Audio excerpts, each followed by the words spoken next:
सानी माई के पूजाइयो दूधलाई फूल करी मालिनी दधियालाई के बालिनी दधियालाई के बालिनी हो बहिनी पुतलाई के निकाली राजकुमारी गयो सानी माई के पूजाइयो सानी माई के पूजाइयो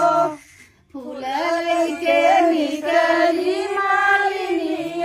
दधियालाई के बालिनी दधियालाई के बालिनी हो बहिनी पुतलाई के निकाली सानी माई के पूजाइयो सानी माई के पूजाइयो के निकाली मालिनी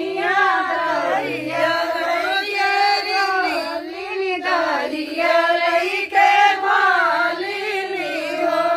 बहिनी पुतलाई के निकाली मालिनी दधियालाई के बालिनी हो बहिनी पुतलाई के निकाली सोना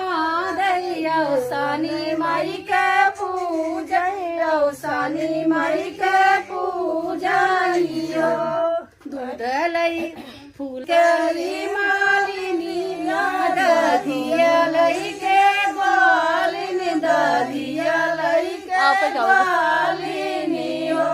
बहिनी पुतलाई के निकाली राजकुमारी गयो सानी माई के पूजाइयो सानी माई के पूजाइयो फूललाई के निकाली मालिनी दधियालाई के बालिनी दधियालाई के बालिनी हो बहिनी पुतलाई के निकाली सानी माई के पूजाइयो सानी माई के पूजाइयो के निकाली मालिनी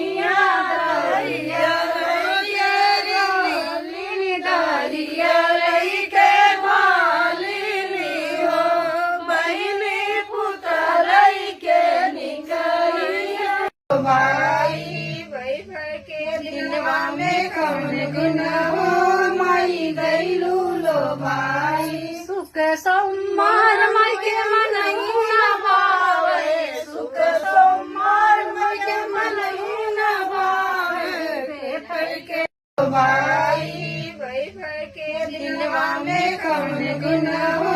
माई गईलू लो भाई सुख सोमवार माई के मनई